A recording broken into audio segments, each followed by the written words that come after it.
Hello! Hello again and welcome to Sheldon Cooper's Fun with Flags. No, wait a minute. That can't be right. Welcome to Uncle Roddus's nerdy record collecting video. It's only been a couple of days since I last made a video and I've got a whole bunch more records to show. That's yeah. Well, okay, so it was the Black Friday, is that what they call it? Black Friday yesterday, and not that I'd had any idea of any of the record store day type releases for Black Friday. As you probably all know that you watch the videos, it doesn't, the actual, most of the releases that come out don't interest me, except for the occasional New Zealand one. But of course, with this Black Friday thing, there's lots and lots of sales. It's not just a record store day thing, it's all over the retail sector. And so my wife and I went into town today. We decided to go to the hot pools because we had a free pass that was given to us for Christmas last year and it expires next month, so we thought we better use it. And I've decided I wanted to check out JB Hi-Fi and see what was going on down with their sale. They have a 20% off sale. I mean, they have lots of sales for the year. Now, last time I was in the JB shop, I did pick up which I showed in my last video, I did pick up a Blue Note. They had some reasonably cheap, and I'd seen some Blue Notes at the Westfield store. So I wanted to see what the Blue Note situation was and whether they had any cheap ones, because I picked up a couple, or I picked up one last couple of weeks ago in their normal cast off bins of stuff that they reduced because they can't sell it. Picked up a really good one. But anyway, there was plenty of Blue Notes there. There weren't any on as reduced price, but of course they had the 20% off the mark price, so there was plenty of those. But I found some Tone Poets. They actually had quite a few, well, not quite a few, but they had a few Tone Poets. There's probably, I picked up half of what I found. So I got 20% off them. So I picked up the ones with the cheaper price tags, because some of them still had over $100 price tags on them, which is what they seem to be the full price going in New Zealand. As I showed earlier in the earlier video, I did pick up some in Australia that were reasonably cheaper. So I got some reasonably good prices off these. So this first one is the Right Touch by Duke Pearson. Now, Duke Pearson, I have no idea who he is. I do know nothing about him. This was originally recorded in 1967, and it's a pretty big lineup there. We've got Freddie Hubbard, of course, Garnet Brown. I'm not familiar with James Spaulding. I think I know that name. Actually, a lot of the guys, there's quite a big band. There's 1, 2, 3, 4, 5, 6, 7 of them. So yeah, it's quite a big band going down here. All compositions by Duke Pearson. So yeah, that should be quite interesting. Looking forward to it. So the interesting thing happening at JB is that, you know, sometimes their records are in a bit of a mess. They are alphabetical, but then the bins where I found all of these, it's just a bin full of random stuff really. But there was quite a lot of blues and other jazz stuff there, which they did have quite a good selection. But you know, they're all jammed in there. And some of the Blue Note reissues were in Tone Poet bags. Now, as far as I'm aware, all of the Tone Poet series that I've collected so far have been gatefold. Now, they're not double albums, but they're gatefold records with photos of the bands in them. So that seems to be the difference between the Tone Poet and the standard reissues, apart from some of the mastering as well. So some of them were in Tone Poet bags, but I looked at the prices and then realised that they weren't double gatefolded things, so they weren't. Yeah, I don't know what's been, you know, but like I say, they're a bit rough around down there with the, you know, it's a big chain store. Anyway, so the other one I've picked up is a Hank Mobley record featuring Kenny Dorham and Sonny Clark. I really like Sonny Clark. Curtain Call, recorded in 1957, so this is 10 years earlier. I have a couple of other Hank Mobley records which I enjoy. And then Andrew Hill, I have several other records by Andrew Hill. This one was recorded in 1968. I'm guessing that there's no references, so they must be all original tracks from Andrew Hill.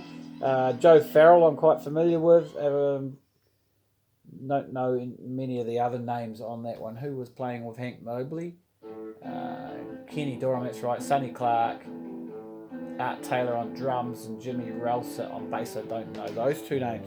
So, I'm guessing that the Mobley's tracks are all self-penned as well. There's no other references unless I read through the notes to say that they're not. And then the last one I've picked up is a Donald Byrd, Jazz at the Waterfront at the Half Note Cafe with Pepper Adams, Duke Pearson, again, yes, okay, Layman Jackson and Les Humphreys. Recorded in 1960. Guessing it's a live recording. So yeah, 4 more Tone Poets. I picked up, I think, 4 when I was in Australia. I was super impressed with them. I mean, I grab most Blue Notes that I can, when I can afford to, that I can find. So I do collect Blue Notes, and it's great that all these reissues, because you never see originals. Well, you very rarely see originals. I don't think I've ever seen an original.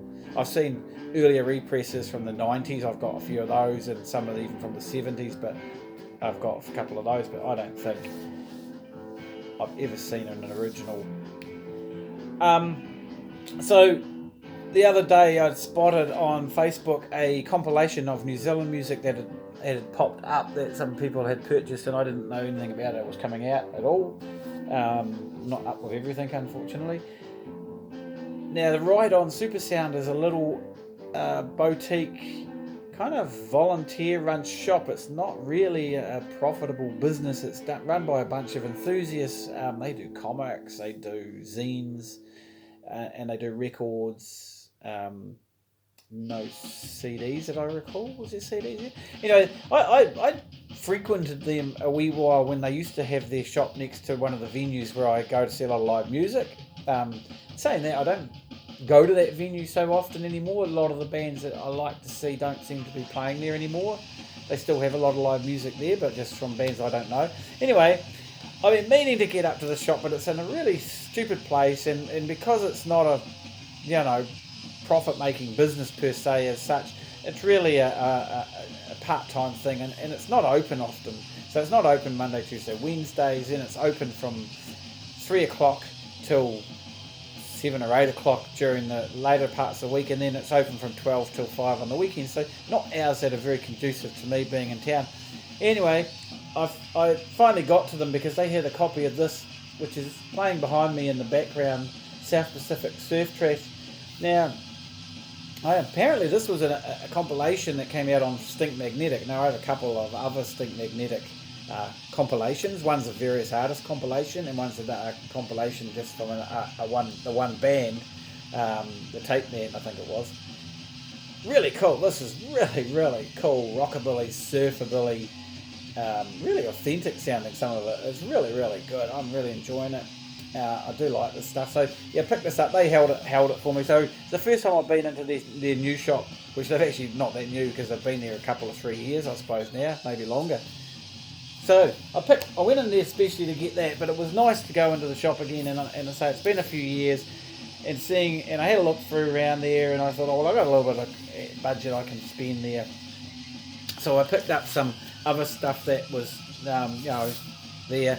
Picked up this. I've seen this around plenty of times, reissue. So I finally grabbed a copy. It was reasonably priced. This is probably one of my all-time favourite 90s records, and it would probably just about scrape into my top 10 all-time favourite records. It is an absolute stunning record. I've got it on CD. I've had it on CD almost, I think, since it was released. I don't believe I ever had an original vinyl copy of it, but I could be wrong. Back when it was released, 94. Maybe I could have had this on vinyl back then, but I know I've got a CD copy of it. But anyway, so I grabbed this is a recent reissue, but I don't know from when. But it's just an absolute fantastic record, absolutely I do have on CD, I think the third one they put out. I'm going to put those over there, although I'm going to slide off there. And also picked this one here up today. Again, this is a recent reissue. You'll know this pretty well. This is a pretty famous record on SST. This is on SST, the reissue. I don't know, again, what year it is, because I couldn't quite find that on Discogs, so, or they don't know what years is on the recent reissue, so, but it's pretty recent. So I had a copy of this many years ago. I did have it on vinyl. I bought this way back in the, not when it first came out exactly, but not that long afterwards. So it's been many years since I've heard it, actually. I think this was the only Black Flag album I ever owned. They did have a couple more down there. If I had the cash, I would tempted to pick them up. But yeah, that's a great record. So two absolute classic records. And I was looking through the compilation bins, and there's some interesting looking compilations, and they were really well priced. Now this one is really, yeah, I had no idea what it was, but it looked to me like it was in sort of with some sort of kind of garagey type 50s type compilations. But anyway, what it is actually is it's a 1991 compilation of actually there's a description in here. Okay, so this is called Amis Jovini's Various Artists. Now this is some of the last copies. I think that this it was new. It wasn't sealed, but it is pretty near new. Early 90s Spanish garage. This is a warehouse find, it says. Only a few left. So it came out in 91. And this is like Spanish garage psych stuff. And to be honest, it's probably about 20 years behind the times. But it's fucking awesome. It's really, really good. I really enjoyed it. It says rough demos. Don't sound like rough demos to me. They're actually really good recordings. They're really good. So I just played it through this afternoon, and I was very, very impressed with that. So that is a really good score, and it was pretty cheap. I mean, it's on Discogs, so yeah, but not many people got it. I don't know how limited it was. And then finally, and the one that really got my attention in the various artists section was this one, Wavy Gravy for Adult Enthusiasts. So this turns out to be volume 1 of the Wavy Gravy series, and I understand someone mentioned that there were 4 records. Now I picked up maybe volume 2 or volume 3, I can't quite remember off the top of my head, For Hairy Policeman. I picked that up many years ago and was quite blown away by it, and it was pretty bizarre. There were some pretty bizarre tracks on it, quite eclectic mix. Country, novelty, rockabilly, psych, cover versions, some outrageous cover versions of some 60s stuff, like there was a Hendrix one on the other one. Anyway, this one here, it's got an outrageous version of Wild Thing, fantastic version of Bo Diddley. Not too sure. Psycho, I think, is a song I recognise.